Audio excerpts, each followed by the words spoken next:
Good morning students, this is Nitin Jain. Today we will study in commerce basic accounting terms because it is a demand from several of the students and they are continuously requesting that post one video on this topic. So I just prepared this. The basic accounting terms. Accounts के अंदर में use होने वाली वो terms जो लगातार accounting concepts को clear करती हैं, अकाउंटिंग कॉन्सेप्ट्स में यूज़ होती हैं। और अगर आपको इन टर्म्स के बारे में का परफेक्ट नॉलेज नहीं है तो कहीं ना कहीं ये एक बड़ी परेशानी का टॉपिक भी ज़रूर है। So this time students we are studying this concept basic accounting terms. Please learn each every concept very carefully. First of all goods. So please note down on your notebook.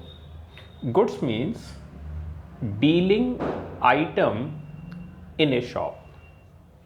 जो दुकानदार जिस सामान में deal करता है वो सामान केवल और केवल उस दुकानदार के लिए गुड्स है। I repeat, the person who deals in which product, that particular product is called goods to that particular shopkeeper only. जो भी दुकानदार जिस किसी भी सामान में डील करता है वो डील किए जाने वाला वो सामान वो दुकानदार के लिए गुड्स है। जैसे कोई केमिस्ट शॉप है और वो केमिस्ट शॉप दवाइयों में डील करती है तो केमिस्ट शॉप के लिए गुड्स उनकी दुकान पे रखी गई बेचने के लिए दवाइयाँ। ऐसे ही किसी पर्सन की बर्तन बेचने की दुकान है तो उनकी दुकान पे रखे गए चम्मच, गिलास, कटोरी उस दुकानदार के लिए गुड्स। किन्हीं का फर्नीचर शॉप है तो वहाँ पर मैं फर्नीचर के सामान जैसे टेबल, चेयर, कुर्सी और dressing table, dining table, double bed, ये सब इन आइटम के लिए गुड्स है। लेकिन मेरी तो ऐसी कोई शॉप नहीं है। मेरे को मेरे घर की ज़रूरत के लिए, मेरे को मेरी कोचिंग की ज़रूरत के लिए, मान लीजिए कि मैं 10 चेयर्स खरीदने के लिए बाज़ार जाता हूँ। तो देखा जाए तो मैं तो चेयर का यूज़र हूँ, मैं तो चेयर को यूज़ करूँगा। मैंने कोई चेयर बेचने के लिए थोड़ी खरीदी है, तो मैं तो वहाँ पे चेयर खरीदने के लिए गया हूँ। लेकिन फर्नीचर बेचने वाला वो दुकानदार जिनकी दुकान पर ये फर्नीचर, ये चेयर टेबल बेचे जाने के लिए है, उस पर्सन ने दरअसल में मेरे को चेयर ना बेच करके वास्तव में उस पर्सन ने मेरे को फर्नीचर बेचा है और वो फर्नीचर उनके यहाँ गुड्स डेफिनेशन में आएगा और उसको वो गुड्स की तरीके से डील करेंगे। परचेज या सेल जैसा भी केस होगा। यहाँ जब बुक्स ऑफ अकाउंट्स एंट्री होगा, रिकॉर्ड होगा, तो वहाँ चेयर का नाम कहीं भी नहीं आएगा दुकानदार के यहाँ पर, क्योंकि उन्होंने अपनी दुकान का माल बेचा है, गुड्स बेचा है।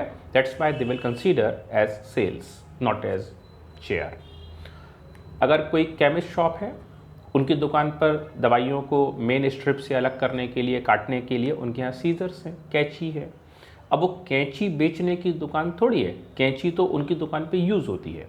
तो वो जो सामान कैंची है जो दुकान पर यूज़ की जा रही है वो दुकान का गुड्स नहीं है। केवल वो सामान जो भी किसी दुकान पर रखा हुआ है और बेचने की इंटेंशन से रखा हुआ है वो सामान वो दुकानदार के लिए गुड्स है। हो सकता है कोई एक सामान किसी एक के लिए गुड्स हो और हो सकता है कि वही सामान किसी दूसरे के लिए गुड्स ना भी हो। So please take care, it's a very important term and originally it is essential to learn. ये बिल्कुल ज़रूरी है कि आप जानकारी करके रखें। इसीलिए मैंने इस लिस्ट में सबसे पहले नंबर पर कॉमर्स अकाउंट सिखाने के पर्पज़ से सबसे पहले नंबर पर गुड्स का नाम रखा, ताकि स्टूडेंट को ये क्लियर हो कि हमारे यहाँ पर गुड्स है क्या। और अगर ये चीज़ आपको क्लियर है तो आपको आगे बहुत सारी चीज़ें एक्यूरेटली समझ में आएंगी, क्योंकि बहुत चीज़ें गुड्स पर ही बेस होकर के डिफाइन होंगी। So first of all, for the conclusion, for the repetition, for the finalization, I just make it repeat again. Goods means dealing item in a shop is called goods to that shopkeeper only. जो दुकानदार जिस किसी सामान में deal कर रहा है वो सामान वो दुकानदार के लिए गुड्स है। सिंपल। Next, capital. बिजनेस के अंदर में पूंजी, कैपिटल, बिजनेस के अंदर में बिजनेस ओनर की तरफ से बिजनेस में जो भी कुछ पैसा लगाया गया है और वो पैसा किसी भी फॉर्म में हो सकता है। जैसे मान लीजिए कि दुकान के मालिक साहब ने, ओनर ने उस बिजनेस के अंदर में कुछ पैसा फर्नीचर का, मतलब फर्नीचर था पुराना, उसको दुकान पर ले आए। कोई दुकान पे पुराना सामान था, वो आज एज ए स्टॉक यहाँ यूज़ हो रहा है। कोई पुराना फर्नीचर था या नया फर्नीचर था, वो किसी और पर्पज़ से खरीदा था, यहाँ की दुकान पर ले आए, तब वो सब कुछ कैपिटल की डेफिनेशन में आएगा। Please consider money invested in business at the starting time और एट द रनिंग टाइम, किसी बिजनेस को चालू करने के समय या किसी पहले से चलते हुए कारोबार में बिजनेस के ओनर की तरफ से, व्यापार के मालिक की तरफ से जो पैसा उस बिजनेस में लगा दिया जाता है, उस पैसे को बिजनेस में कैपिटल कहते हैं। So important highlight is this, business के ओनर की तरफ से नंबर 1 पैसा व्यापार के मालिक की तरफ से लगना चाहिए। जरूरी नहीं है कि वो पैसा करेंसी के फॉर्म में ही हो, बल्कि वो पैसे फर्नीचर के फॉर्म में, बिल्डिंग के फॉर्म में, स्टॉक्स के फॉर्मेट में या किसी भी दूसरे तरीके से पैसा आ सकता है। सो मनी, अगर वो उनको सिर्फ पैसा कहना होता तो वो कहते हैं currency invested in business, but they using money invested in business at the starting time और running time by the owner from their own personal resources is called capital. Business के अंदर केवल और केवल वो पैसा कैपिटल कहलाएगा जो बिजनेस के ओनर्स ने या बिजनेस के ओनर सिंगल पर्सन ने या बहुत सारे ग्रुप ऑफ ओनर्स ने अपने पर्सनल रिसोर्सेज से ला करके, भले ही से वो कैश के फॉर्म में हो, भले ही से वो फर्नीचर के फॉर्म में हो, भले ही से वो मशीन के फॉर्म में हो, भले ही से वो स्टॉक्स के फॉर्मेट में हो, किसी भी तरीके का पैसा जो बिजनेस को चालू करने के समय, स्टार्ट करने के समय, कमेंसमेंट करने के समय, या फिर वो पैसा बिजनेस में पहले से चलते हुए बिजनेस के अंदर जो पैसा लगाया जा रहा है, उस पैसे का नाम कैपिटल होगा। So money invested in business at the starting और running time from their own resources is called capital. Next thing is called drawing. अब जरा यहाँ देखेंगे, जैसे ये किसी पर्सन का घर है, दिस इज होम, और ये पैसा, ये जो है ये किसी पर्सन का शॉप है। तो जो पैसे घर से दुकान पर आ गए, इन पैसों का नाम हो जाएगा कैपिटल। यानी ये पैसा घर से दुकान पर आ गया, so this is called capital. लेकिन जो पैसा शॉप से घर की ज़रूरत के लिए घर से निकाल लिया गया और शॉप से निकाल करके वापस से घर ले गए, तो उस पैसे का नाम यहाँ पर हो जाएगा ड्राइंग्स। तो ये स्टूडेंट्स डिपेंड करता है कि पैसे का यूज़ कौन से प्रकार से हो रहा है, शॉप है या ड्राइंग है या क्या प्रकार का इसका यूज़ है। उस यूजिंग के कॉन्सेप्ट्स के अकॉर्डिंग यहाँ पर हम लोग टर्म्स को यूज़ कर रहे हैं, यहाँ पर हम लोग टर्म्स को बोल रहे हैं। सो अल्टीमेटली यहाँ ध्यान रखने की बात है कि जो पैसा शॉप से, घर से शॉप लाया गया कैपिटल, और जो शॉप से घर ले जाया गया that is called drawing. So you should take care. Then we have the next important aspect to learn, this is drawing. Drawing we had learn, this is tools. यहाँ 3 चीज़ें होती हैं, टूल्स, मशीन एंड प्लांट। टूल्स वो छोटी छोटी चीज़ें हैं जो हम हमारे बिजनेस के अंदर में एक जगह से दूसरी जगह आवश्यकता अनुसार सामान को लाने ले जाने के लिए, या जहाँ कहीं हमको ज़रूरत है वहाँ उस सामान को ले जा कर के हम यूज़ कर सकते हैं। ऐसे कोई भी टेक्निकल डिवाइसेस, यूनिट्स, मशीन, छोटे ऑपरेटर्स जिसको कि वर्किंग साइट पर जहाँ पर उनकी ज़रूरत है वहाँ ले जाया जा सकता है और यूज़ किया जा सकता है, these are called tools. Plier, screw drivers, wrenches, ये सारा कुछ हमारे यहाँ पर टूल्स की कैटेगरी में आता है। अगर आपके शॉप या घर पर कोई ऐसा छोटा टेबल फैन है जिसको कि आप ज़रूरत के मुताबिक घर में जहाँ ज़रूरत होता है हवा का, यहाँ से वहाँ उसको मूव कर सकते हैं, ले जा सकते हैं, ला सकते हैं, तो इस प्रकार के फ़ैन को हम लोग टूल्स की डेफिनेशन में रखेंगे। लेकिन अगर सीलिंग फ़ैन है, छत पे लगा हुआ पंखा है, तो उसमें थोड़ी संभव है कि आप यहाँ से वहाँ छत के पंखे को डेली रोटेट करते रहो। अगर आपको हवा की ज़रूरत है तो आपको पंखे की पेरिफेरी में, पंखे की रेंज में आना पड़ेगा। तो वहाँ जो चीज़ में शिफ्टिंग पॉसिबल है, these are called tools. Size does not matter, यहाँ साइज का कोई मैटर नहीं है, कितना छोटा कितना बड़ा। टूल्स का डेफिनेशन कहता है कि ऐसा कोई भी वर्किंग यूनिट जो आप आपके बिजनेस में आवश्यकता अनुसार एक से दूसरी जगह मूव कर सकते हैं, जहां आपकी जरूरत है वहां ले जा सकते हैं, दैट इज कॉल्ड टूल्स। कई सारे अलग अलग औजार, कलें कहते हैं इसको हिंदी में, जैसे औजार। मशीन, यंत्र, it's a single unit that work at a particular purpose and for the specific job, so this is called machine. अब जैसे छत पे लगा हुआ पंखा है, वो टूल्स तो नहीं है, लेकिन वो मशीन की डेफिनेशन में आएगा, क्योंकि ये सिंगल यूनिट है और एक जॉब आपके लिए परफॉर्म कर रहा है, ये आपको हवा प्रोवाइड कर रहा है। ऐसे ही स्टूडेंट्स आपने देखा होगा गन्ने का रस निकालने का जगह जगह इंस्टॉलेशन कर लेते हैं मार्केट में वेंडर्स, तो ये लोग भी एक तरफ से मशीन में गन्ना इंसर्ट करते हैं और उसी साइड से उसमें से जूस या रिवर्स साइड से उसका वेस्टेज निकल आता है। तो ये जो प्रकार का छोटा सा यूनिट उन्होंने लगा के रखा है, technically it is called machine, जो एक जगह फिक्स है और आपको अपनी जगह पर फिक्स करना है। अगर उस मशीन का एक जगह से वर्किंग साइट पर मूवमेंट पॉसिबल हो जाएगा तो फिर वही वाली मशीन टूल्स की कैटेगरी में चली जाएगी। Next number is plant, a group of machines for some specific purpose. एक ग्रुप ऑफ मशीन्स, कई सारी मशीनों का एक ग्रुप, एक कलेक्शन जो किसी एक जगह पर रखा गया है और उसका पर्पस किसी एक प्रकार के पर्पस को, किसी एक प्रकार के वर्क को पूरा करना है, तो दिस इज कॉल्ड मशीन। तो मशीन का मतलब, sorry, that is called plant, I am very sorry, it is called plant. Plant means संयंत्र, कई सारे ग्रुप्स का कलेक्शन, कई सारी मशीनों का कलेक्शन, कॉम्बिनेशन। तो अगर कहीं पर कई सारी मशीनें एक साथ रख दी गई हैं और वो मशीनें एक जैसा कोई जॉब, कोई फंक्शन परफॉर्म करती हैं और वो एक के बाद एक कई सारे प्रोसेस में, स्टेप्स में काम पूरा होता है, तो इट इज कॉल्ड प्लांट। जैसे मान लीजिए कहीं पर कोई एक गेहूं का पीस करके पाउडर बनाने का, आटा बनाने का कोई सिस्टम है, तो वहाँ पर सबसे पहले नंबर पर वेट सेंसर लगा है, वो आए हुए पैकेट्स को वेट सेंस कर रहे हैं कि कितना इसके अंदर गेहूँ है। उसके बाद में सेकंड नंबर का मशीन का ट्रांसफरिंग है, वहाँ पर गेहूँ को, क्रिस्टल्स को, दानों को पानी से धोने का व्यवस्था है जिससे कि डस्ट उसमें से अलग हो जाए, और उसके बाद तुरंत बाद ही डस्ट अलग होने के तुरंत साथ ही उनको फिर से ड्रायर से सुखा देना है। तो ये तीसरे प्रकार की मशीन है जो एक के बाद एक दूसरी मशीन इंस्टॉल्स हैं। तो यहाँ पर ड्रायर में डाकर के गरम गरम हवा से वो मशीनों के ड्रायर्स में गीले हुए दानों को और साफ़ हुए दानों को अलग कर देती है, सुखा देती है, और फिर ये मशीन पीसे जाने के लिए, आटा पीसे जाने के लिए उन दानों को आगे बढ़ा देती है।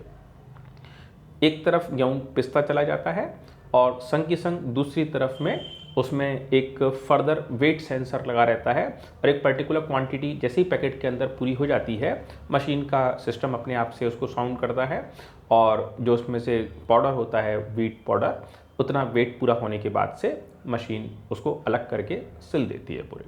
तो ये एक प्रकार का एक के बाद एक कई सारी मशीनें हैं जो अपना अपना काम परफॉर्म कर रही हैं। सारी मशीनें एक सीक्वेंस में सिस्टमेटिकली अरेंज्ड हैं, तो technically this is called plant.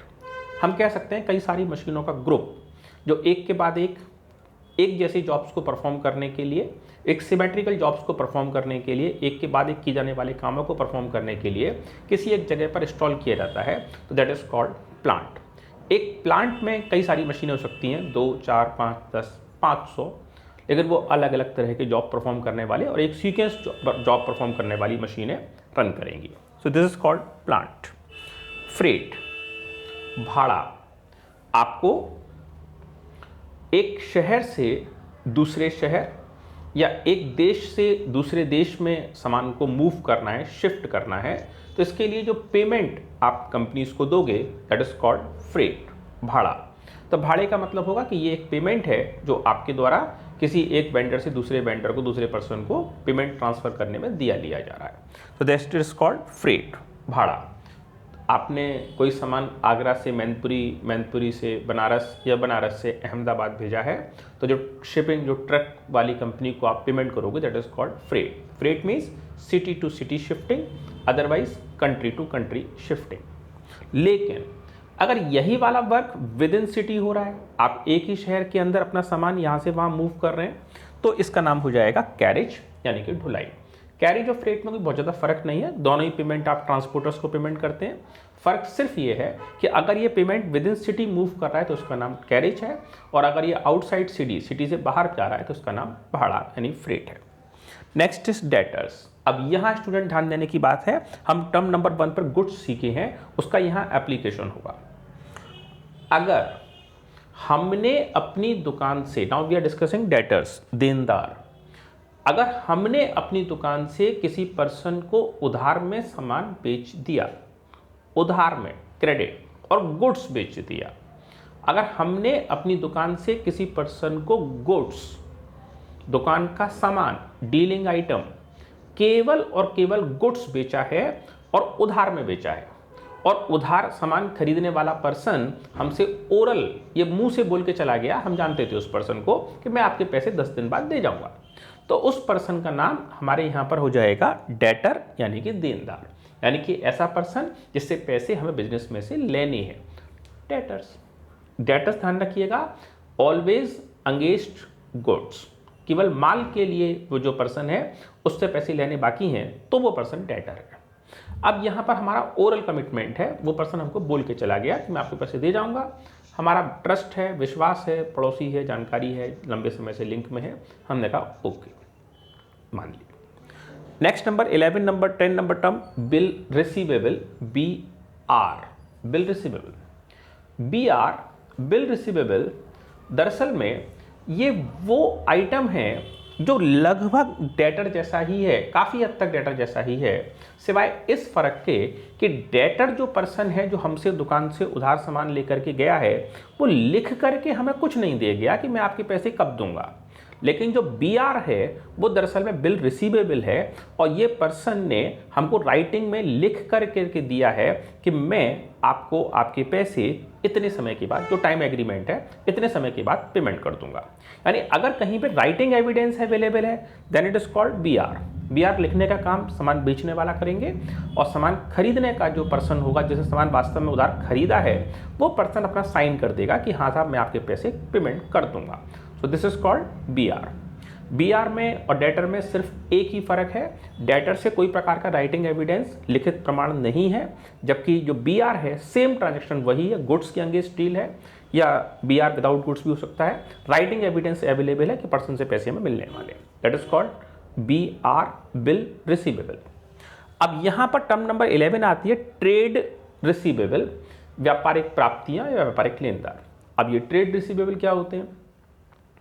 दरअसल में ट्रेड रिसीवेबल, हम लोग जो इंडिया में रहते हैं, हम लोग डेटर्स और BR अलग अलग पढ़ते हैं, जबकि रेस्ट ऑफ द वर्ल्ड में ये ट्रेड रिसीवेबल के नाम से एक साथ कंबाइन करके पढ़े जाते हैं, और इन्हीं को हम लोग ट्रेड रिसीवेबल, व्यापारिक देनदार कहते हैं। बात वही है, हमारे यहाँ डेटर्स और BR का क्लासिफिकेशन अलग अलग है, उनके यहाँ पर कंबाइंड क्लासिफिकेशन है। जब से कंपनी एक्ट 2013 एप्लीकेबल हुआ, तब से इंडिया के अंदर में भी ये टर्म ट्रेड रिसीवेबल के नाम से एप्लीकेबल हो गई, लेकिन जो सोल प्रोप्राइटरी जो पार्टनरशिप फर्म्स हैं, ये अभी भी इसको डेटर्स और BR के नाम से पढ़ रहे हैं, जबकि जो कंपनीज हैं वो इन्हीं चीज़ों को एसोसिएट करके, कंबाइन करके, क्लब करके अब ट्रेड रिसीवेबल के नाम से पढ़ रहे हैं। तो आपको कंफ्यूज नहीं होना है बिल्कुल भी। ट्रेड रिसीवेबल का मतलब डेटर्स प्लस BR, यानी देनदार और जो प्राप्य विपत्र हैं उन दोनों को प्लस कर देंगे, ट्रेड रिसीवेबल अपने आप आ जाएगा। Next is bad debts. Bad debts, पैसा मारा गया। कोई पर्सन हमसे पहले तो ओरल कमिटमेंट कर गया कि आपके पैसे दे जाऊंगा, या कोई पर्सन हमको लिख करके दे गया कि मैं आपके पैसे दे जाऊंगा, लेकिन जब डेट ऑफ मैच्योरिटी आई तो वो पर्सन ने डिक्लेयर कर दिया, कंफर्म कर दिया, पक्का कर दिया, मैं आपके पैसे नहीं दूंगा, या उसके सिस्टम से, उसके डीलिंग से हमको समझ में आ गया कि ये पैसे हमें इनसे मिलने नहीं है, हमारे ये पैसे मारे गए, तो that is called bad debts, डूबत ऋण। ये पैसा हमारा डूब गया, ये पैसा हमको रिकवर नहीं होगा, तो technically it is called bad debts, डूबत ऋण। Next is depreciation. इस पर हमने सेपरेट वीडियो भी बनाया था पहले के टाइम पर। उसी वीडियो में से आपके पास से रिव्यू आए थे कि आपने डेप्रिसिएशन तो पढ़ाया, आगे का बहुत अच्छा पढ़ाया, लेकिन आप जो है हमको पहले बेसिक अकाउंटिंग टर्म्स बता दीजिए, जिससे कि हम आगे की टर्म्स को समझ सकें। तो इसी के लिए मैंने वापस आकर के चैप्टर से फिर से एक बार बेसिक अकाउंटिंग टर्म्स का टॉपिक आपकी कन्वीनियंस के लिए लिया। Please subscribe the channel, share the channel, because majority we are continuously approaching and we are continuously seeing बहुत सारे बच्चे हैं वो नहीं पढ़ पा रहे हैं, बुक्स का प्रॉब्लम है, मैंने पहले भी कहा था। तो ये वीडियोस उनको बहुत हेल्प कर रहे हैं और ये काफ़ी इंटीरियर डीप्स में वीडियो पहुंच रहे हैं। वो लोगों का लगातार कमेंट और रिव्यू भी आता है कि सर ये करा दीजिए, ये करा दीजिए। तो शायद एक ये पॉजिटिव अप्रोच है आपके एक शेयरिंग से, या अगर ये आगे किसी ज़रूरतमंद के पास पहुँच जाता है तो ये कंटेंट उनके लिए फ़ायदेमंद जरूर से हो जाएगा। So subscribe this, notification bell on, and please share this to the someone else because majority of the members are in need for the content. So please provide them and share them. So this time students we are discussing depreciation.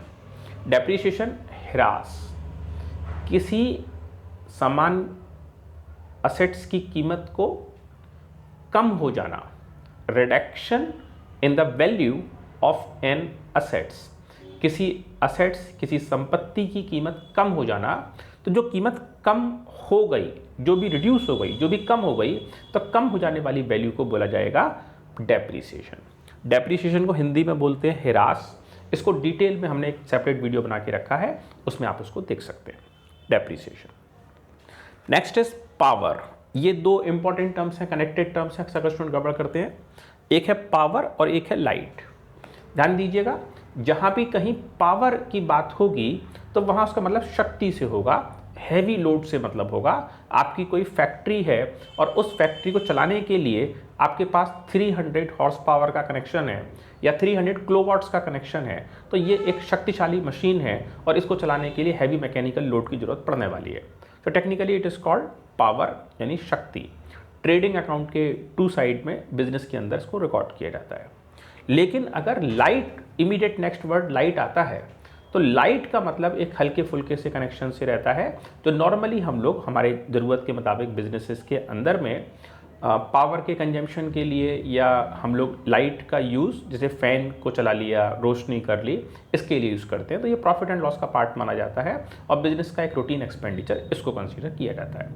ये profit and loss में लिखा जाता है। तो please don't confuse power and light, ये दोनों चीज़ें अलग अलग हैं। पावर का मतलब एक हैवी लोड कनेक्शन से है और लाइट का मतलब एक लाइट वेट कनेक्शन से है। ये रोशनी का इसका उद्देश्य है, ट्यूबलाइट जला ली, बल्ब जला लिया, फ़ैन चला लिया, लाइट चला लिया, AC चला लिया, लाइट कनेक्शन, कंफर्ट। लेकिन पावर का मतलब भारी भरकम कारखाने की मशीनें चलाने का है और इसमें बहुत ज़्यादा लोड इसके अंदर होता है। Next is called furniture. Business में बिजनेस की कन्वीनियंस, ओनर्स की कन्वीनियंस, कस्टमर्स की कन्वीनियंस और वर्कर्स की कन्वीनियंस के लिए जो फर्नीचर, लकड़ी का, लोहे का, प्लास्टिक का, स्टील का, जैसा भी ज़रूरत है बिजनेस में, कंफर्ट है, उसके अकॉर्डिंग सामान रखा जाता है। नॉर्मली चेयर, टेबल्स, ये सब चीज़ें फर्नीचर की डेफिनेशन में आती हैं और इनको किसी एक जगह पर रखा जाता है। ज़रूरत के मुताबिक इसको एक से दूसरी जगह शिफ्ट भी कर सकते हैं। जैसे चेयर है तो यहाँ ज़रूरत है तो यहाँ रख लिया, वहाँ ज़रूरत है तो वहाँ ले गए। तो ये प्रकार का ज़रूरत फर्नीचर में आता है। नेक्स्ट इंपॉर्टेंट टर्म है fixtures. Fixtures and fittings. Fixtures business में वो असेट्स, वो संपत्ति होती हैं जो दरअसल में किसी भी एक जगह पर हमारे यहाँ पर यूज़ की जाती है। इनको आप 1 दिन, 1 महीना, 1 साल, 10 साल, 50 साल यूज़ कर सकते हैं। आपका पैसा खर्च नहीं होगा, इससे ज़्यादा भी कर सकते हैं। एक बार जो आपने पैसा खर्चा किया है उसी का बेनिफिट आपको मिलता रहेगा। लेकिन आपने इनका प्लेस, इनका स्थान जिस किसी भी दिन जगह इनका बदला, इनकी जगह चेंज की, इनका स्थान चेंज किया, ठीक उसी सेकंड इसकी पुरानी वैल्यू 0 हो जाएगी। आपने जो पैसा खर्चा किया उसका बेनिफिट अब आपको आगे नहीं मिलेगा। अब आपको नए सिरे से पैसा खर्चा करना है।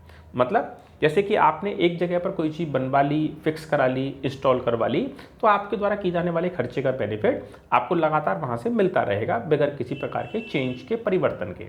लेकिन अगर आप उस चीज़ को यूज़ करते हैं और उसके बाद में अगर आप उसकी जगह बदल देते हैं तो फिर आपको पुरानी चीज़ से मिलने वाला बेनिफिट मिलना बंद हो जाएगा और आपको नए प्रकार का बेनिफिट अब नहीं मिलेगा।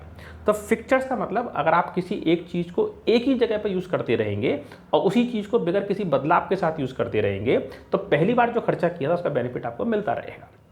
अब जैसे कि मान लो आपके शॉप पर आपने एक इलेक्ट्रीशियन को बुलाया और उसको बोला कि भाई छत पर लगाए पंखा, उसको ऑन ऑफ करने का एक स्विच तुम यहाँ लगा दो भाई, हमारी कन्वीनियंस के मुताबिक इस वाली दीवार पे यहाँ लगा दो। इलेक्ट्रीशियन आए, उन्होंने कहा था मैं 100 रुपये लूँगा और मैं लगा दूंगा। हमने कहा ठीक है भाई लगा दे। तो इलेक्ट्रीशियन ने स्विच यहाँ लगा दिया दीवार पर, यहाँ पे मेरा हाथ है। अब क्या हुआ, हमने देखा भाई यहाँ तो काम करने बहुत दिक्कत, बार बार पीछे हाथ ले जाना पड़ता है तो प्रॉब्लम होती है। हमने कहा भाई ऐसा करो, ये तो थोड़ा सा इनकन्वीनियंस है और यहाँ पर इसको काम नहीं बनेगा, तो तुम इस वाले इलेक्ट्रिक फिटिंग को यहाँ से निकाल करके, हमने काम करवाया, 100 रुपये दे दिए उसको। 2 दिन बाद हमने कहा भाई ऐसा करो, यहाँ से उखाड़ करके इसको यहाँ लगा दो इधर की दीवार पर। वो कह रहा था बिल्कुल लगा दूंगा, 100 रुपये लगेंगे। अब अगर ये वाला जो पॉइंट था जो यहाँ लग गया था, ये अगर वहीं के वहीं हम यूज़ करते रहते तो वही पहले वाले 100 रुपये जो हमने खर्च किए थे वो हमको बेनिफिट करते रहते। लेकिन अगर हम इसका जगह बदलेंगे तो फिर अब पुराना वाला खर्चा खत्म, अब आपको नए सिरे से नया खर्चा और करना पड़ेगा। That is called fixtures. Fixtures business में वो असेट्स होती हैं जिसको कि आप प्लेस चेंज नहीं कर सकते। अभी मैं इस रूम में बैठ करके पढ़ा रहा हूँ और इस रूम को वाइट वॉश कराया गया। अब इसको वाइट वॉश कराने में पेंट लगा, पेंटर का मजदूरी लगा, ब्रश भी लगा, कई चीज़ें इसके अंदर इन्वॉल्व हुई, तो इसमें हमारा ये रूम पेंट हो गया। चलो ठीक है, बढ़िया हो गया। अब ये पेंट को हम चाहें तो 1 साल, चाहें तो 1 महीना और चाहें तो 10 साल यूज़ करते रहें, एज इट इज़ साफ़ सफाई करते रहें, यूज़ करते रहें, तो ठीक है, हमारा द्वारा किया गया एक बार का खर्चा हमको रिटर्न बेनिफिट देता रहेगा। लेकिन अगर हम ये सोचते हैं कि हमने ये पेंट यहाँ करा लिया, अब तो हम ये जगह बदल करके दूसरी जगह जाने वाले हैं, शिफ्ट होने वाले हैं, तो हम यहाँ से इस वाले पेंट को भी ले जाएं, नहीं, आप यहाँ से फर्नीचर ले जा सकते हैं, दीवारों से उखाड़ करके पेंट नहीं ले जा सकते। सीधा सीधा सा मतलब ये कि फिक्चर्स वो सामान है जिस पर आपने एक बार खर्चा कर दिया, स्थायी रूप से खर्चा हो गया, अब उसका अगर आप जगह बदलते हैं तो पुराने खर्चे का यूज़ खत्म, अब आपको उसका बेनिफिट नहीं मिलेगा। अब केवल और केवल जो नई जगह पर आप उसको यूज़ करेंगे तो उसका प्लेसमेंट बेनिफिट वैल्यू, पुरानी जगह पर आप उसको यूज़ करते रहेंगे तो बेनिफिट मिलता रहेगा, जगह बदलेंगे तो पुरानी वैल्यू खत्म। That is called fixtures. Investment, विनियोग, जो भी बिजनेस का पैसा है वो बिजनेस के अंदर या फिर बिजनेस के बाहर, जैसा भी ठीक समझते हैं, एक्स्ट्रा बेनिफिट के लिए, एक्स्ट्रा प्रॉफिट अर्न करने के लिए पैसे बिजनेस में से लगाए जाते हैं। दीज आर कॉल्ड इन्वेस्टमेंट, यानी कि विनियोग। तो ये वो इन्वेस्टमेंट है, ये वो सामान है, वो साधन है जिसमें हम अपने पैसे बिजनेस के बाहर कहीं इन्वेस्ट कर देते हैं और उसका बेनिफिट हमको आगे के टाइम पर मिलता रहता है। हमने निरमा कंपनी के शेयर खरीद लिए, ये भी एक प्रकार का इन्वेस्टमेंट है। हमने घर पर गोल्ड की चेन परचेज कर ली, ये भी एक प्रकार का इन्वेस्टमेंट है। हमने घर की ज़रूरत के लिए एक घर खरीद लिया अपने रहने की ज़रूरत के लिए, ये भी एक प्रकार का इन्वेस्टमेंट है। बिजनेस के पर्पज़ से हमने बिजनेस के लिए गोडाउन खरीद लिया, तो ये भी एक प्रकार का इन्वेस्टमेंट है। हमने बिजनेस के पर्पज़ से मशीन खरीदी, तो ये भी इन्वेस्टमेंट है। तो इन्वेस्टमेंट बिजनेस के अंदर और बिजनेस के बाहर दोनों तरीके से होता है। आपने सुना होगा, देखा होगा कि दीपावली फेस्टिवल के आसपास में बहुत सारे दुकानदार को लगता है कि बड़ी अमाउंट में सेल होने वाली है, तो वो अपने स्टॉक्स को, अपने गुड्स को बड़ी क्वांटिटी में पैसा इन्वेस्ट करके उसको अपने पास मेंटेन करके चलते हैं, तो ये इन्वेस्टमेंट। गुडविल, गुडविल मीन्स ख्याति, additional profit making power of A firm. किसी एक बिजनेस की अतिरिक्त, नॉर्मल नहीं, अतिरिक्त, एक्स्ट्रा, तो एक्स्ट्रा पैसे कमाने की जो पावर है वो उस बिजनेस की गुडविल कहलाती है, ख्याति कहलाती है। जिस किसी बिजनेस की गुडविल होती है उसका बेनिफिट बिजनेस को मिलता है, ख्याति का बेनिफिट मिलता है। ख्याति रेड टाइप, डॉग टाइप और कैट टाइप, 3 टाइप की गुडविल होती है और इसके और भी टाइप्स हैं, वो हम ख्याति पर एक सेपरेट वीडियो बनाएंगे तो उस पर डिटेल और करेंगे। गुडविल बहुत बड़ा टॉपिक है। Next thing is journal reserve. ये एक प्रकार की छोटी सी गुल्लक है जो बिजनेस के अंदर मेंटेन की जाती है। जर्नल रिजर्व है, एक गुल्लक है जिस पर कोई स्टिकर नहीं लिखा है, पर्पज नहीं लिखा है। बिजनेस के प्रॉफिट में से कुछ पैसा निकाल करके इसमें ट्रांसफर कर दिया, गुल्लक में रख दिया। अगर कभी बिजनेस को जरूरत पड़ी तो इस गुल्लक में से पैसे निकाल करके बिजनेस की आवश्यकता का काम पूरा कर लिया जाएगा। Journal reserve. स्टूडेंट ध्यान रखिएगा, 2 प्रकार के रिजर्व होते हैं, स्पेसिफिक रिजर्व और जनरल रिजर्व। स्पेसिफिक रिजर्व का मतलब है हमने कोई गुल्लक बनाई है, कुछ पैसा दुकान के अंदर अलग करके सेव करके रखा है, तो उस गुल्लक का हमने पर्पज स्पेसिफाई करके रखा है कि ये वाला पैसा इस काम में यूज करेंगे और किसी काम में नहीं करेंगे। लेकिन यहाँ बात चल रही है जर्नल रिजर्व की, सामान्य संचय की। जर्नल है, कोई कैटेगरी नहीं है, कोई पर्पस नहीं है, कोई पर्पस स्पेसिफाइड नहीं है। जहाँ जरूरत पड़ेगी उस पैसे को हम वहीं की वहीं यूज़ कर लेंगे। General reserve. पोस्टेज, जो काम आज कोरियर सर्विस करती है, हमारा लेटर, हमारी जानकारी, हमारा मटेरियल एक से दूसरी जगह पहुंचा देती है, ऐसे ही पोस्ट ऑफिस भी सेम काम करता है।